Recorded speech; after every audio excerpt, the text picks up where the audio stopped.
Oh, holy cow.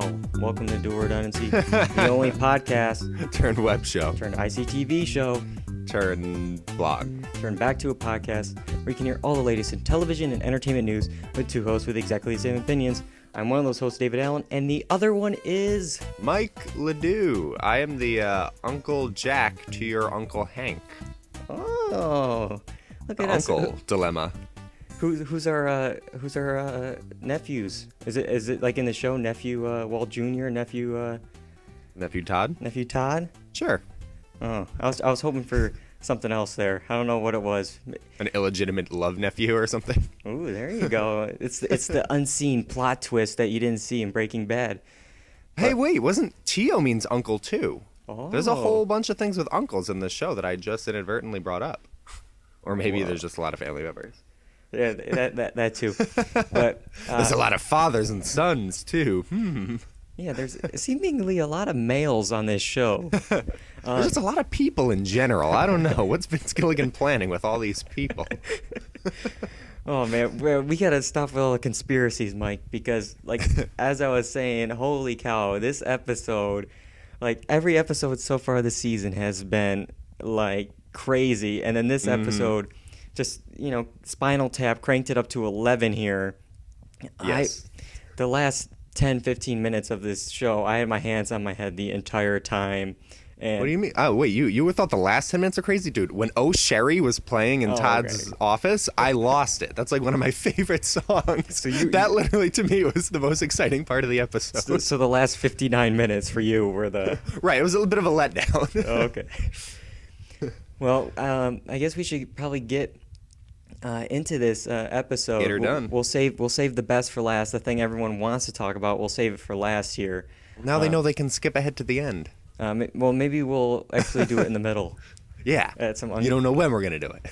After our podcast, A Low Winter Sun, we'll do it. Okay. But the thing I like the most about this episode, just to start it off, was I saw it as almost like a game of poker where everybody was just bluffing with different information and who had the upper hand. Not everyone had the details that the other group had between Hank and Jesse, and then of course Walt. It was just going back and forth like, all right, well we'll fake him out with this, and then, oh wait, we actually have this upper hand. Like, it was just I think it was a really well crafted game of poker. Mike, what do you think? Yeah, whoever wrote the episode did a really good job. I had problems with the episode from the week before. I didn't like the structure. I thought everything worked here. I thought it was really expertly plotted and planned, and every there are a lot of twists and turns. You thought it was going to go one way, and then who's bluffing who and who's really telling the truth, and turns out pretty much nobody was. Yeah. So the episode starts off. Lydia pays a visit to Todd and his uncle and friend there.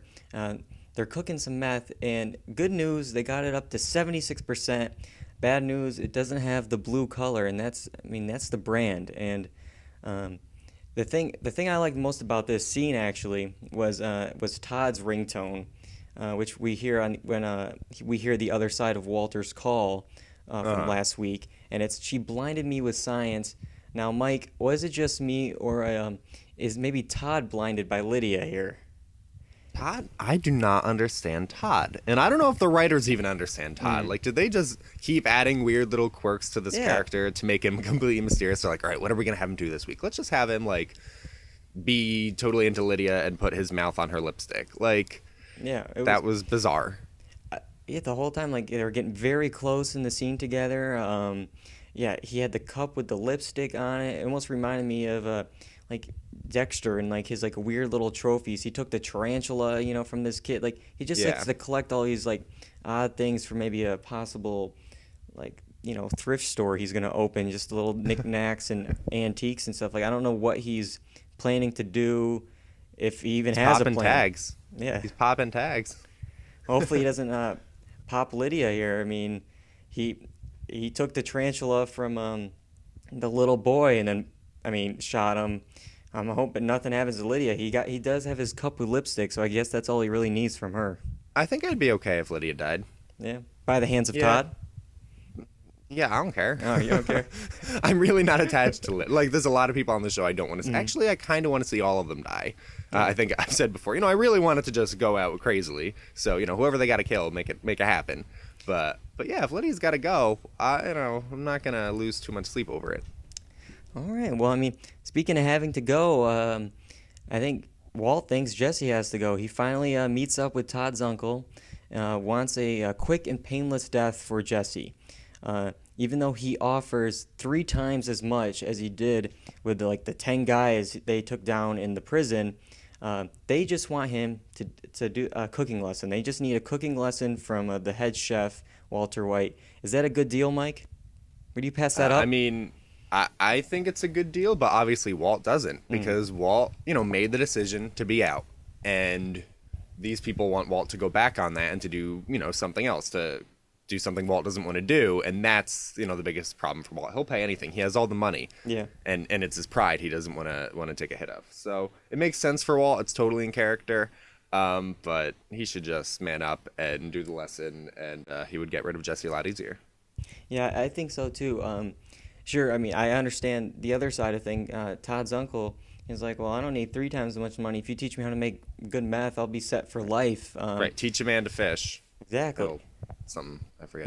Yeah. I never learned to fish. So. He has fish sticks. I don't, something like that. But um, with Walt now, I mean, like, we'll get to this later at the end of the episode. But he does owe Todd's uncle this lesson, and I feel like if he just agreed to the one lesson, no problem, before this big shootout, which we'll get to, I think it'll be a much easier way for him to leave on amicable terms with Todd and his uncle and that whole side, because uh, you know this will be something we foreshadow and think about later and predict. I think the machine gun and all that kind of stuff that we see in the flash forward is him having to take care of this cartel that probably has gotten way out of hand and got a little power hungry themselves. Okay, so you think the flash forward is not Walt versus Jesse, it's not Walt versus Marie or Skylar Uh, or Saul, it's Walt yeah. versus Uncle Jack and Todd. I mean, in true Breaking Bad, every week I have a prediction, and the next opposite week is the complete. I mean, next week the episode is going to start off, and then out of nowhere, Jesse's going to have a bomb he made with science and throws it at Uncle Todd and or Uncle. Yeah, no, Uncle Jack, they'll all be Yeah. dead. So, I mean, who knows what's actually going to happen? But I mean, I think with that kind of gunpowder, I think it's going to take out a large number of people, and Makes sense. that's the only group that I see as a. He's gonna go Scarface style. There you go, Mr. Chips and Mr. Well, not the Mr. Scarface. I don't think that was his name, but Mr. okay. Manager? No, just Scarface. Mr. Scarface. Okay, so Hi, Mr. Scarface. the only problem with this whole business transaction here is Walt has no idea where the target is. So he decides to visit Brock and his mom to flush Jesse out. He hopes by hearing that he is around Brock that maybe Jesse will come running to him, running to the house where Brock lives.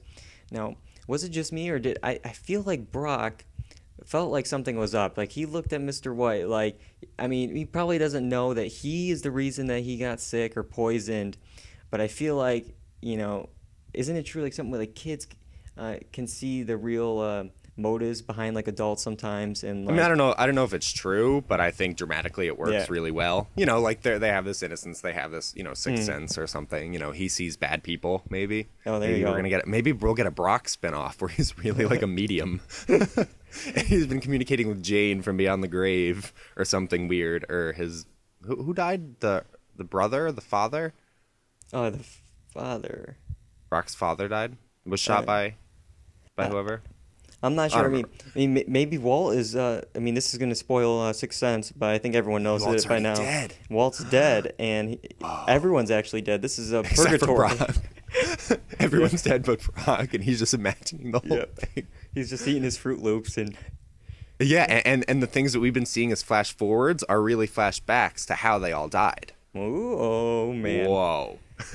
But yeah, I just love this scene. You could just see that Brock was like, oh man, like he just doesn't trust Walt for good reason, and He just wants to eat his Fruit Loops. just enjoy his You eat the Fruit breakfast like Loops. Walter Jr. I mean, breakfast is a big component of this show, Mike. It's Fruit Loops are great. Um, but one of my favorite lines was, I think, when Brock's mom walks in, is like, "Oh, you've met Brock before," and Walter goes, "Yes, at Jesse's house," or something. Like there was like a pause in between the yes, just because he's like, "Oh yeah, I met him, when I was at the school Yeah. giving him poison." Oh wait, no, Right. yeah, at Jesse's house, yeah. But I just thought that was a very interesting scene between the three of them there. Yeah, and I like, because we see Walt get played for a fool later in the episode. Mm. And do you think had Jesse actually received the message, do you think he would have fallen for it? Oh Or I man, mean, well, he knew what Mr. White was doing. He knew Walt yeah, was bad, so I don't know if he would have rushed over there. I mean, props to Hank for really. yeah, intercepting the phone and Yeah. Hank has been really great these past few episodes, and playing really smart. And so, yeah, I don't know if Jesse would have even fallen for that plan, but maybe he would have been angry enough to go, yell at Mr. White to say, don't go near my girl. yeah, like I could see something where I don't, maybe not him rushing out.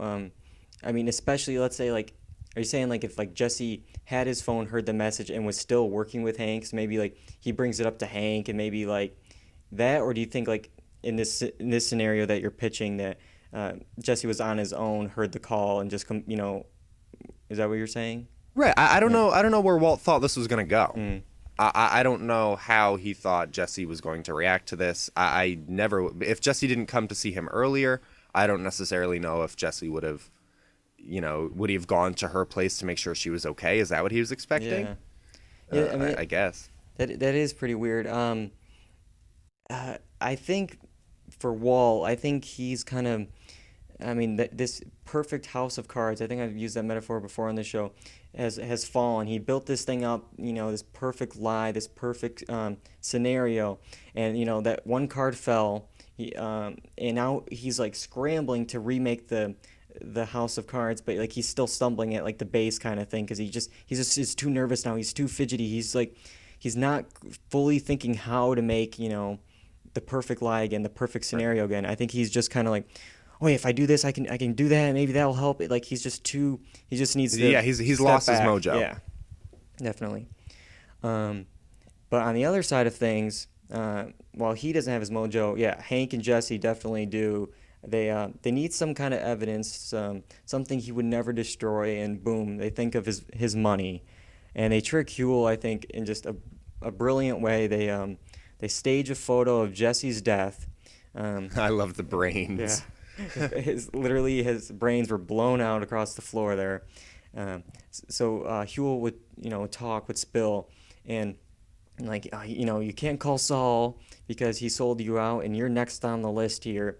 And he tells him as much as he pretty much Huel knows, which is just enough to fake a photo of the money barrel. And since Walt doesn't know about the van not having GPS, it leads him into a fit of rage, just cruising down the highway to get to the desert. Now, there's one question I had, and I believe one of our listeners, Brett, also brought this up. How did they actually track Walt's car or Walt and the location of the money? Do you think was it was it a cell phone? Was it highway cameras? Was it what do you think it was, Mike? How did they actually find out where Walt was going?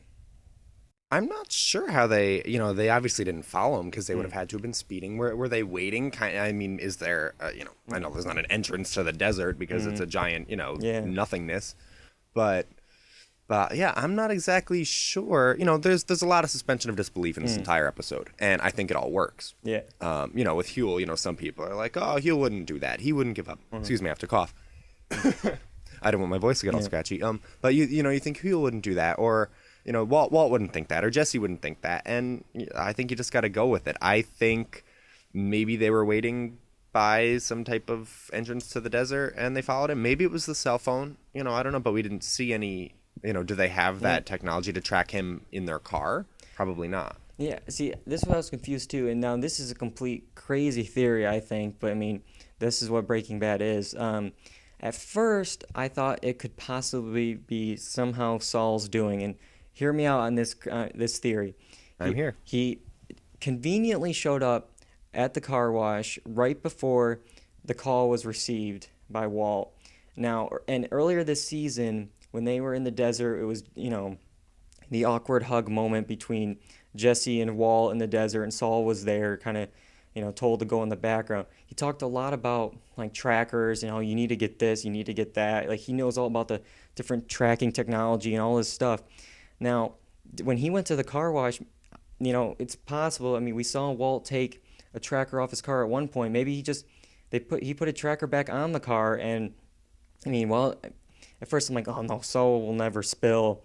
I mean, Huel did spill. Jesse, we thought would never spill. He spilled. I mean, everyone's kind of.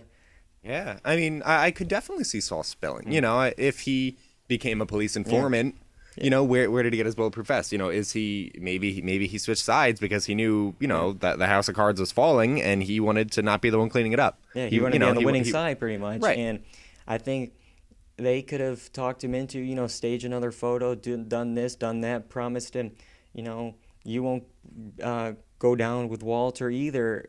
If you make a hard enough sell to with Saul, I think he'll take it. Whatever is the best deal for him in the end, I think is what he'll go with. So I think anything's possible with this because I mean, Yeah, I really like that theory. I think that's a really good idea.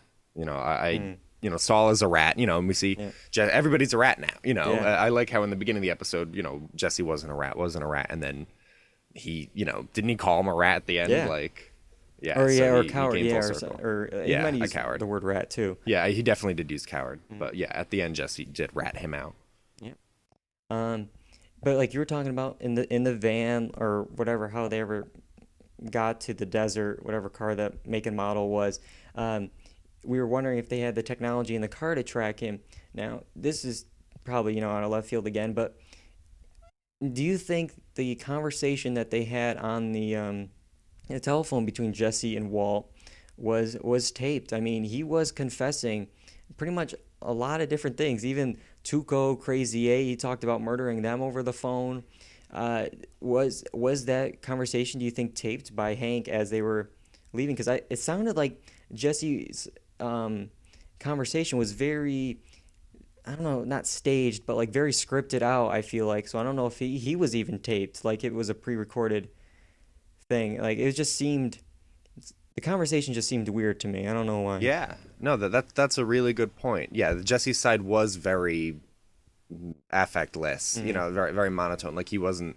I mean, maybe he knew, what he was getting Walt into, and thought that would be the right way to get him to act that way. I mean, I probably would have acted more natural. Walt could have sensed something was wrong and not, gone through with it.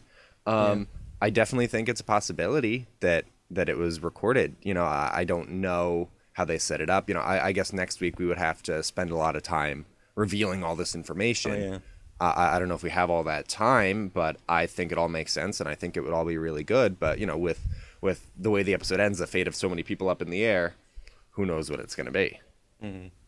Yeah, there's.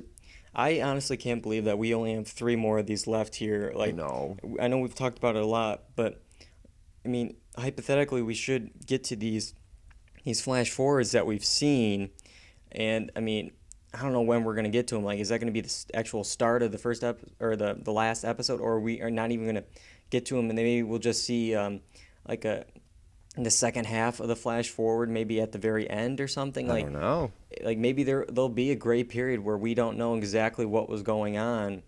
Right. Like if it's not, I think the Lost creators have said, like with the finale, if it's not important to the characters, like it didn't matter to them, it shouldn't matter to the audience. And I mean, I just don't know if we're going to be able to fit this thing in here in 3 episodes. Exactly. Now, what do you think about the flash forwards? I've seen a lot of people on Twitter, different critics talk about how they think that it's kind of denying us some of the unexpectedness. We know Walt isn't going to die in the shootout because we've seen Walt there.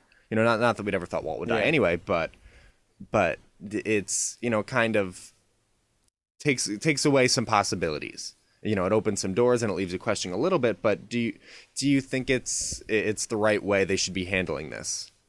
I like them because I feel like, they always have done, or at least a lot of the times they've done you know, a weird kind of opening. They did it like with season two, I think, with the plane crash. True, right. They've done something to be like, well, like what's going on? Like, how are we gonna get to that point?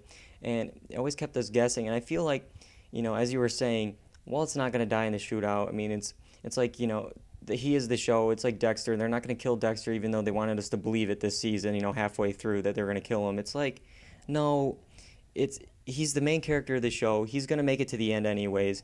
And this way, like, because they've done a great job, I feel like the creators of giving us just enough, but not like, but then completely leaving us in the dark at the same time. Where, I mean, we still don't know, like, at that point, who's alive, why the house is like that, what's he going for the ricin for? Like, there's so many questions. Like, who's the It's machine gun true. for? So, like, it's just making us speculate more and more and try and just really trying to analyze the show. And I think that's perfect because everyone is trying to find some hints, some clues, Right, piece everything together. and it's just making, I think, the like, even from like a marketing standpoint, like everyone's kind of like, how's it gonna end? Everyone's talking with their friends, like, I mean, doing a podcast about it. Like, Hmm. everyone is trying to piece it together from these mysterious flash forwards. So I like them. Do you? Right, I like that. Yeah.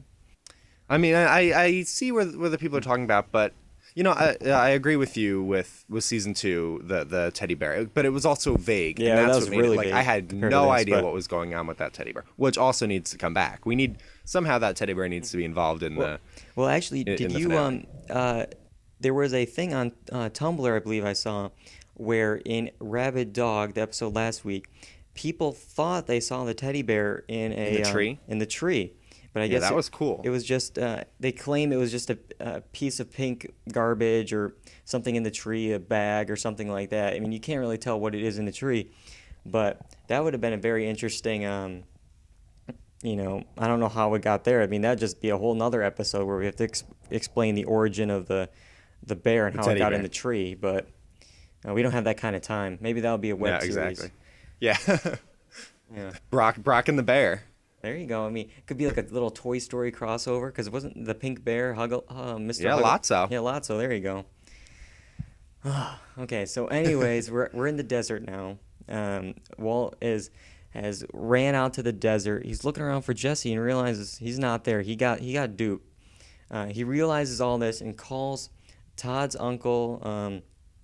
He wants he wants him to come. Probably this is the moment. I know where Jesse is. We're gonna take care of him right now.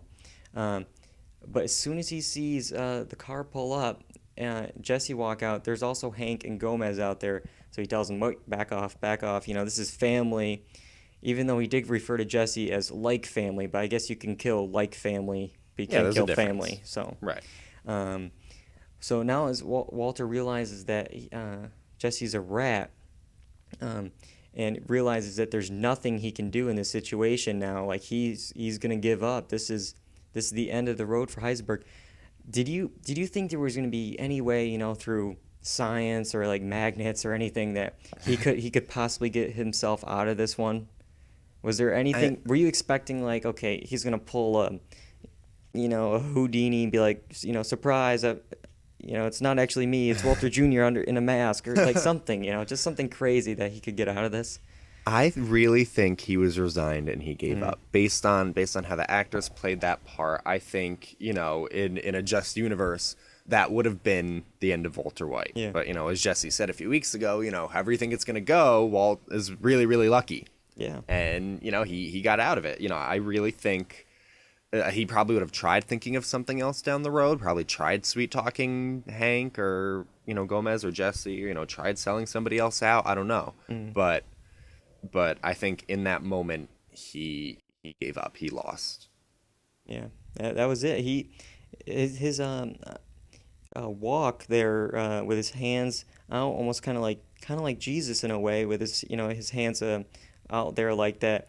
It reminded me of, and I saw it on Tumblr, was of Gus Fring when he was getting like shot at, walking towards the gunman, where he's just like, come at me, like he's just walking towards him.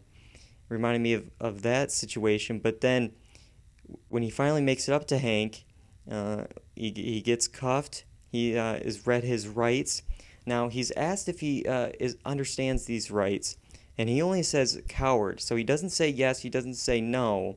I mean, I guess a yes is implied, but I mean, I don't know much about the law. If you don't say yes to that statement, or you don't show that you understand those, what happens there, Mike? Does that like void them out? Well, I know that you have to be read your rights Mm, in order to, if they don't read your Miranda yeah, rights, I think you can probably get off on a technicality. yeah, But since his rights were read to him, yeah, and he wants to be a little prick about it, then I guess it's probably implied in that scenario. yeah, I've never been arrested, so I yeah. can't tell you for sure. Yeah, yeah. But I guess we're gonna have to do some undercover work for dual redundancy to see if. Okay, yeah, I mean, we probably could just Google it, but I think the undercover thing would be a lot more fun. yeah, yeah. We can make a podcast turn prison radio Yeah. show. You like the thing that Mike or George Senior has in the in Caged wisdom. yeah. You have to buy the tapes each episode, on That'd four be different fun. cassettes or something. We'll figure it out. We could wear slipper yarmulkes on our heads. Yeah, I think this is our true calling, man. Okay. Orange is the new black. So. Orange is the new duel. That's what we'll call it. Oh. Okay, so, anyways, back to the episode. Hank finally won. This is it. He got his Heisenberg. Now he calls Marie to tell him, I did it. And right then, Yep, exactly. I knew something was up. Not only we've talked about it before that I think this solves the color thing that we've been talking about with like Marie. Like she did wear yellow the day that he found out that Hank found out. So it's like take caution, Marie. Or I mean Hank, take caution, tread lightly here. And ever since that day when he started investigating, she's been wearing a lot of black. And Oh.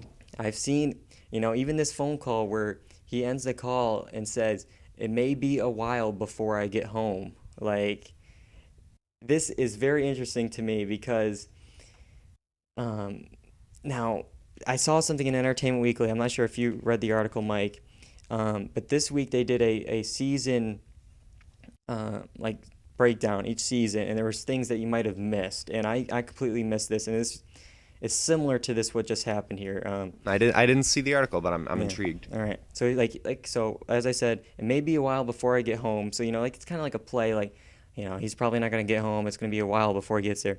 In season 2, Jane actually foreshadowed her own death, and here's some examples that Entertainment. Oh, I think I heard about Yeah, that. Yeah. All right, keep going.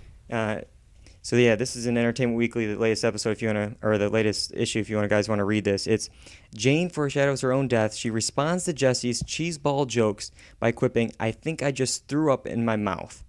Yep. When she spies Jesse making her breakfast, he says, "You weren't supposed to wake up," and she replies, "Ever?" And before Jane dies, Walt puts his baby Holly on her side, just in case she decides to do a little spit up. Right. Yeah. I mean, those writers obviously Yeah. knew where they were going with all that, and it was that's just icing on the cake. You know what I mean? And I think or with Hank, you always see, it's always the cop who's on like his last day, or the rookie cop, like you got the pregnant wife at home, like that's always the cop that they kill off in the movies. And you just, of course, right, when he's at his highest point calling the wife, he did it, now he's screwed. And it's like a train wreck, you can't look away. It was like, Game of Thrones did, a really iconic episode, and you kind of knew at least partway through the episode what was going to come, but there was really nothing you could do to stop it, and nothing the characters could do, and it was just like that. It was just torture to watch. Oh yeah, it was just, like I said, my hands were on my head, and I was just, I couldn't. My eyes were glued to this screen here. Like I was just, something is gonna happen now. Did you see, like when they were doing the phone call? I mean, it's hard to go back here, Mike. But what were you expecting? Did you think that Todd's family was gonna come and Oh, absolutely. yeah? Yes. Yeah. I mean, Walt had just talked to them, and so, but that's another question. A lot of people have raised this. How did Walt drive for so long to get there, and then his family is there like really, really quickly? Todd shows up within like 5 minutes. I mean, I don't know. I mean, like it was pretty. soon after too with Jesse, like it depends if they were tracking him at the same time as he was driving out there. I mean, uh, Right. Yeah. Everybody they, gets to that desert really quickly. It's like this no man's land of plot contrivances. I guess when once you cross the city limits or whatever, and you get to the desert, I don't know if there's too many cops out there to check for speeding. So I guess you can just go as fast as you want and I guess just so. Um, which I found funny too that they bring up like when Todd's family is there and he's like, "Hey," and they're like, "Oh, we're cops." And he's like, "Where are your badges? You know, like show me your badges." And it's like, what were they gonna like? He could flash his badge and just be like, "Oh, okay, you guys are cops. See you later." Right. Like, Yeah, what was the exactly. point He of already that? has Like, machine guns pointed at him. I think he just wanted to see, yeah. fall for it. Like Mhm. he Oh, doesn't man, care. maybe like if he reaches for his badge, he puts down his gun for a second. Right. I don't know. Right. And Yeah. then that's his moment to shoot. All right. So there's another kind of thing I'll bring up, a possible foreshadowing that they did. I remember posting this on your Facebook wall as a joke, and on Tumblr last week, a user found that there was three HBO show references in last week's Rabid Dog. Um, and this is along with the portraits in the hotel room of where the shootout would take place this episode. Now, they referenced the three shows. It was like Deadwood, The Wire. Um, I think I forgot the third one, Was it but Sex in the City? no, I don't think it was. It was What's the one with the Treme? Treme? Okay. That was on a sign in the background. But anyways, I remember joking that I'm like, oh, are we gonna get a Sopranos, cut to black ending, for the finale here?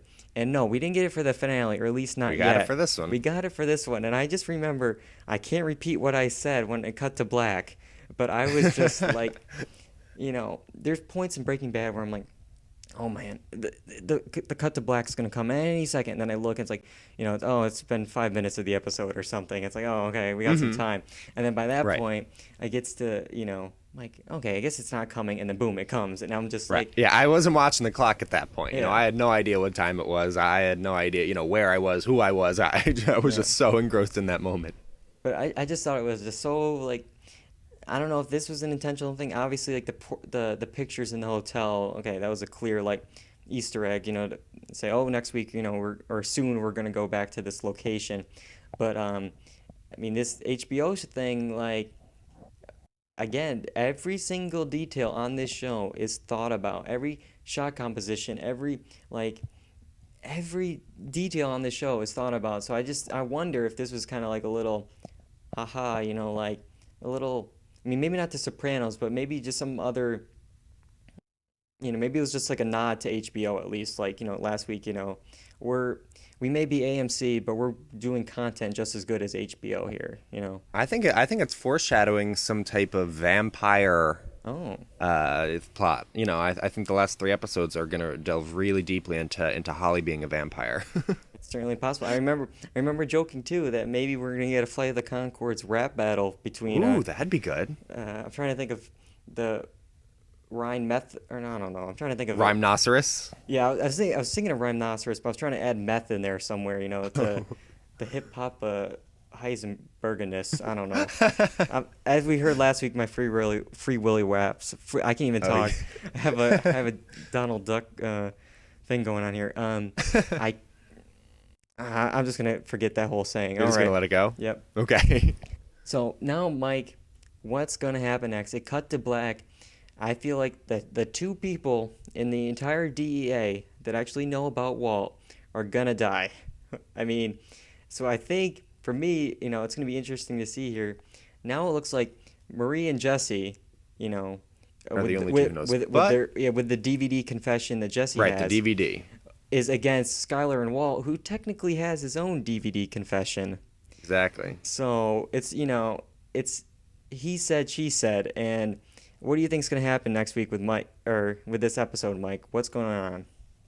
I don't know. I mean, they could almost pin it as, yeah, one of my friends has a theory that Gomez has been working for the cartel this entire time.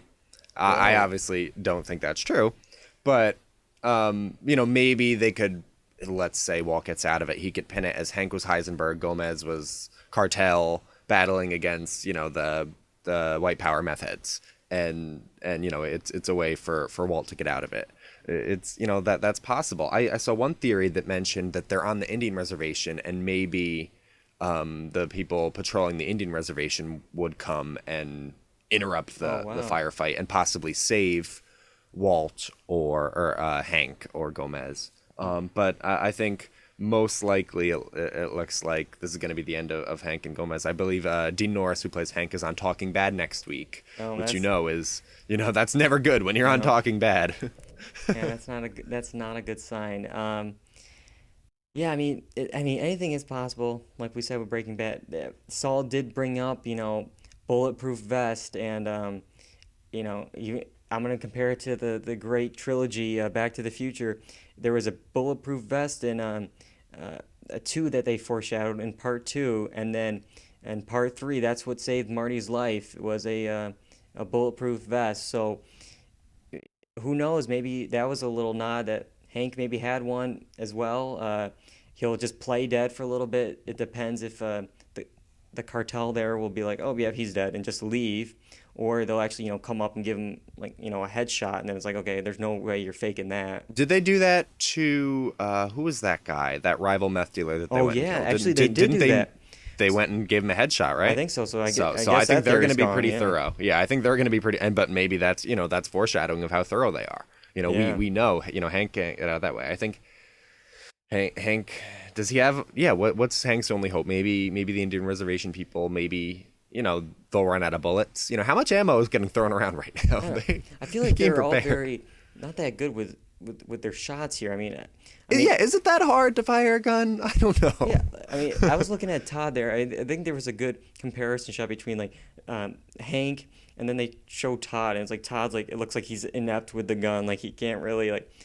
But just the look on his face is so blasé. He's just like, like I'm shooting someone, might kill them. I don't care. He's like a honey badger. I don't know. Yeah, like I just don't know what to expect here. I mean, I think I can assume that Hank and Gomez are gonna be done here. I think, I don't know, like if Jesse can't, I don't know if really escape and run away because he's in the middle of the desert. So if anything, it's like, okay, they grab him because they were talking about him being a rat earlier. Like, is he a rat? We got to really take care of him that way. Really torture him if he's a rat.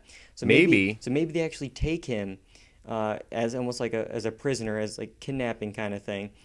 Bring him along, and then obviously Walt owes him that cooking lesson. So those two, I think, are going to make it out here. But that's what I think. The days are numbered. Walt and Jesse are going to cook again one last time. Yeah, and I think they're going to find a way together to break out of the cartels, or not the cartel, out of the white power uncles thing. I think that's going to be next week. The two of them, not really on the same side, but they have a common enemy who's going to kill Jesse, and Walt doesn't want to be there, so they're going to pull off some magic, whatever science type magic they can do. That's my prediction for next week. But Hank and Gomi, I think, are out of the picture. Yeah, I definitely, it'd be nice to see.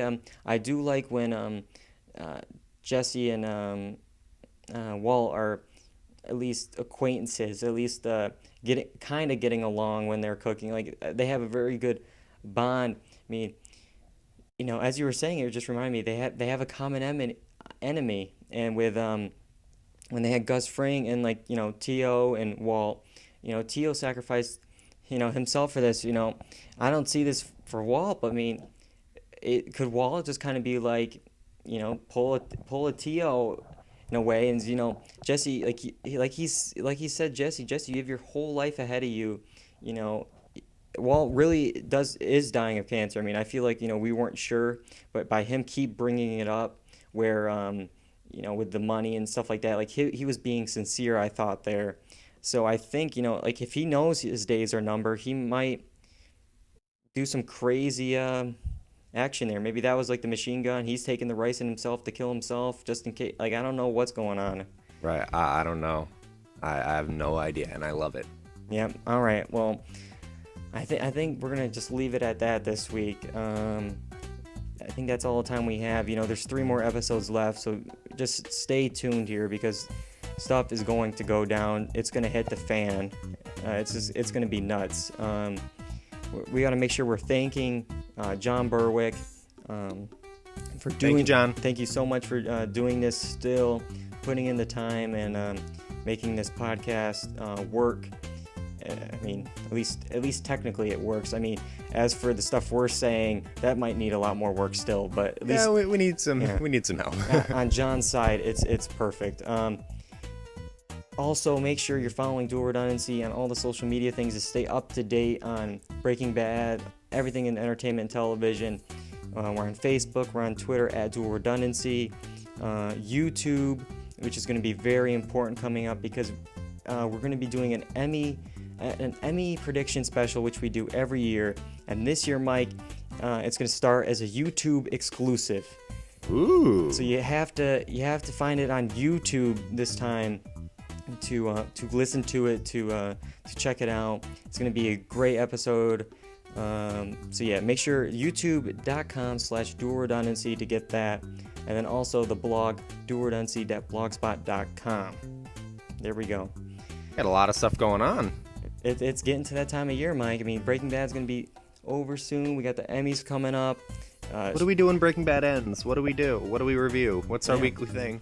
I don't know. I mean, Homeland's starting up. We got Walking Dead. There's a lot of great TV that's just around the corner here. We could go back and do Dexter. What do you think of that idea, Mike? Want to review from episode 1 to now? No. Oh, okay. I don't want to do that. Well, okay. Well, Mike, I think I have a good way to end it this week. I have a public service announcement I want to give our listeners. Hit me. All right. Kids, don't drink and drive. But if you do drink and drive, better call Saul. What do you think of that? I love it. All right.